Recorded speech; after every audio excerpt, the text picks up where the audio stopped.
What's the most ked up thing you woke up to? I was about 4 or 5 years old and woke up hearing tiny mew mew. I legit thought Pokemon was real and there was a Mew in my room. I opened my eyes so excited and I was covered in blood. My cat had given birth right on top of me. I immediately started crying and my mom rushed in. She said it was beautiful, but I was absolutely horrified. I thought these wet little alien creatures just killed my cat. My cat was fine. All of her kittens were healthy and adorable. But I will certainly never forget being birthed on. My husband sleep fighting.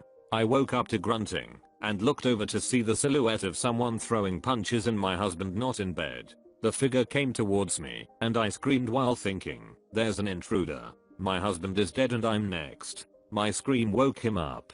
Turns out he was dreaming about a robber breaking in and he was trying to fight the guy off.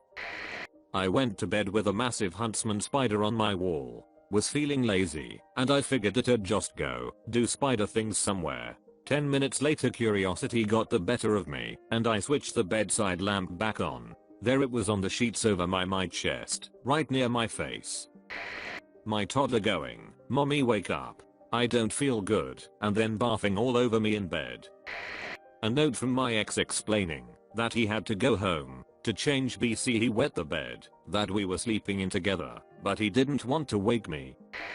My freshman year at university, my roomie, Johnny, was out for the night and I fell asleep on the couch in the dorm. Around 3 someone loudly opened the door and came and sat on top of me. At the time I thought, oh, room had ended up coming back home and kicked him off of me with a friendly, off, Johnny, before immediately falling back asleep. About an hour and a half later I woke up to someone in my room screaming, "Where the am I?" After the initial confusion, I learned the dude that had sat on me was not my roommate, but the very intoxicated brother of someone who lived on my floor. Coincidentally his name was also Johnny, which led him to believe he was in the right place before he passed out on my floor. I helped him get his bearings, got him some water, and basically carried him back to his brother's room. 10 seconds after waking up, as I sleepily and groggily walked into the kitchen, my tactless little brother casually says over his bowl of cereal, "Did you hear that John died?" John was my very best friend for my entire life, since we were very young children. We did everything together. Telling me so casually, out of the blue, after I just woke up, was exactly the wrong way of communicating this with me. I was in denial and disbelief for a very long time and it was, and sometimes still is, a very hard grieving process. My brother was only 13 at the time, so it's not really his fault, but I think the way I found out, as opposed to my dad sitting me down to have a serious conversation, absolutely played a role in how challenging it was, in my opinion. John died after falling off of his skateboard and onto his head while skating down a steep hill. Please always wear a helmet. My wife, dead beside me in bed, died in her sleep of an undiagnosed heart condition.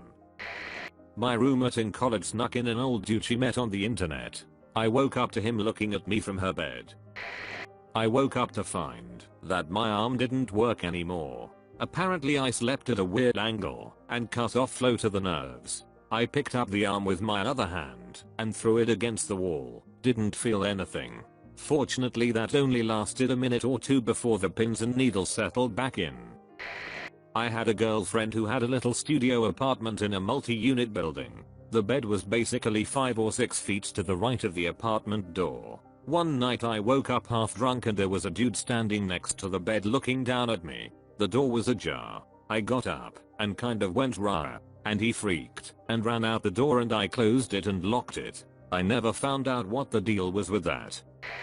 My alarm clock was set to a, usually, FM music station. Again, to sum up, the Challenger spacecraft has exploded on takeoff. Cockroach crawling from my neck to my hair takes the king cake every time. One time I woke up at 1 AM to loud repeated knocking on my front door downstairs. I woke up my wife and told her to call the police and retrieved my shotgun.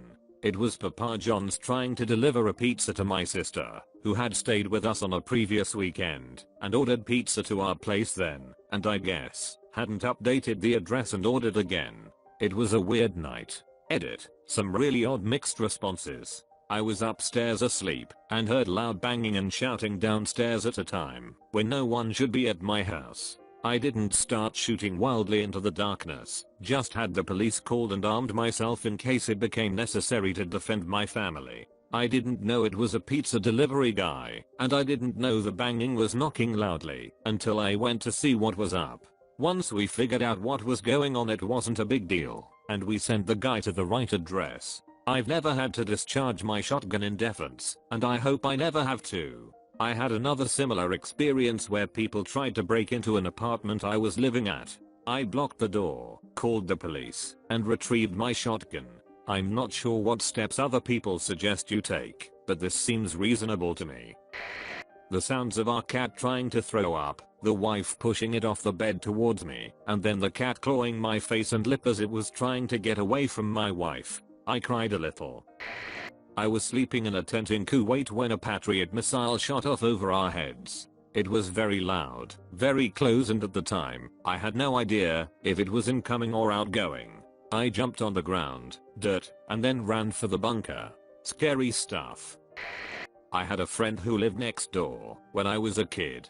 I woke up one morning, like 7 or 8 AM, to a lot of shouting and approaching sirens, and looked outside my bedroom window to see her house engulfed in flames. She and her dad and her younger brother were in the desert that weekend, and I could see her mom in their backyard with the baby brother, so we knew everyone was okay. But it was surreal watching my friend's house burn.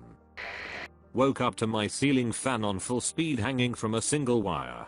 It had fallen down while I was sleeping, and I somehow managed to continue sleeping with it whipping around my room only a few inches from my body. When I had a tooth removed when I was younger, I woke up in my beloved bunk bed the next morning to all of my bedding and pillows covered in blood. I didn't know I was also covered in blood until I went to show my parents. I nearly made them poop their pants. Heck, I nearly pooped my pants when I saw myself. The most ked up thing about it? There was blood all over my favorite cat-shaped pillow. Have you ever grazed your fingernails across your pillow when moving around in bed? It makes a specific noise, especially if you're laying, so your ear is pressed to the pillow. I woke up to this, but it was a combination of the scraping and tapping.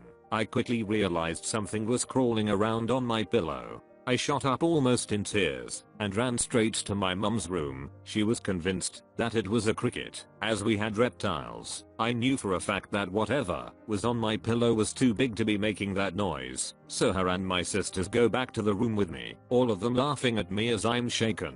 Turn the light on and nothing, but I hear something, and tell them to listen. Then they hear it. We move some stuff around, and it was a king mouse. Edit. My mom says that it was a feeder mouse meant for our ball python that had chewed through the box it came in after my sister forgot to put it away. Either way, waking up in pure darkness to feel something that's obviously not a bug scurrying across your pillow isn't fun. I once woke up with a puddle of old vomit next to me. I was in my bed and I guess I either didn't wake up or just fell back asleep immediately and didn't care. I still don't remember actually throwing up. It was really gross. Note, this wasn't alcohol related, I had the stomach flu. I was about 5 years old at the time, and my mum was yelling at me to get out of bed earlier than usual. I heard screaming from outside my bedroom, so I got up to go see what it was. There was blood all over the floor and my younger brother was crying. Turns out he'd hurt himself very badly and had to go to the hospital and get stitches. I was living in Northern Virginia and was invited to a New Year's Eve party, so I bought 2 bottles of champagne to take with me, but it started snowing and I didn't think I should go out, so I stayed home, watching TV and eating popcorn and drinking champagne. Both bottles. I woke up next morning on the bathroom floor with a black eye. Toss up between the Northridge quake or the time when after an hour of half asleep fidgeting from random itches to discovering a swarm of small sugar ants had decided my bed would make a great new home and were trying to move in. Oh, and when the cat had diarrhea 5 inches from my face on the bed. That counts too.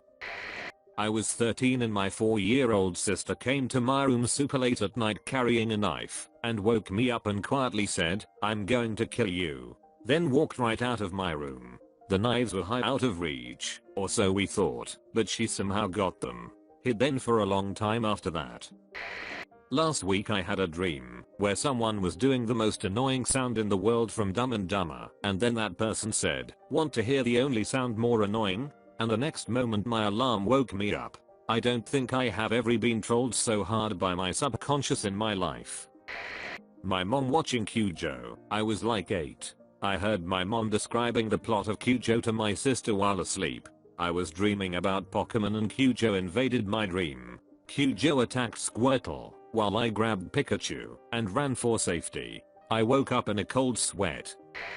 I woke up in the middle of the night and felt someone holding my hand. I'm trying not to flip so I slowly scan the room. No one there. Arm isn't hanging off the bed, so it's not an under the bed goblin this time. No weird lumps under my covers. I'm starting to assume there's a severed king hand in my bed, so I freak out and let go / throw the covers so I can see what is going on. It was my own goddamn numb hand. My sister trying to suck my dick when I was 14 or something, and she was 15 at that time. Edit. Sorry, didn't saw the replies, so here's how the story goes. I used to live in a big joint family with 2 uncles and 3 older sisters. The family was big, but the house wasn't, so I never got the house to myself ever. But that one day, when my entire family was going to attend a wedding, but I couldn't because of an exam, so when I came back from the paper I thought I was home alone, and I had an age-old fantasy of sleeping on my living room couch naked, so that day I did, but to my surprise my sister was home too, and in her room upstairs, when I was dancing naked in the living room, and she told my mom that I would be bored, and she wanted to keep me company. Edit 2. Sorry for not giving you guys an ending. I woke up to someone touching my thighs and my dick. I was shocked and started kicking like a madman, and injured her face. She ran into her room crying and yelling, "You don't even have a GF, you should be thankful." Then I got dressed and got out of that house and went to my friend's place and came back only after my parents were home. I never told anyone and never actually talked to my sister much. I was in Ethics, and I didn't have a roommate. I woke up to someone in my room around 5 AM. He didn't respond when I spoke to him, so I figured he was on a bunch of meds, and I went back to sleep. As I'm laying there I realize that the room now smells like a fireplace / campfire. I was going through alcohol withdrawal, so I didn't think much of it. I wake up and go to breakfast, and one of the staff asked me if I had met my roommate yet. Without answering he puts a newspaper in front of me, and the article's title was "Local Man Attempts Suicide by Burning Down His Own House." My roommate had lost his job that day, went on a bender and set his bedroom on fire while he laid on the floor. The fireman dragged him out kicking and screaming, and when he saw the police he tried to get them to shoot him by attacking them. I left for rehab the next day, so I never really got to talk to him. When I was about 11, I woke up in the middle of the night to my bedroom door, which was always left open, banging back and forth, rapidly, against the wall. Except there was no one there. I could visually see it moving by itself. I screamed bloody murder, and a minute later my mom comes running into my room. My dog had been sleeping in front of the door and began to scratch himself with his hind legs, making the door move with his motion. My bed was positioned so that the foot of my bed blocked that floor area from my view.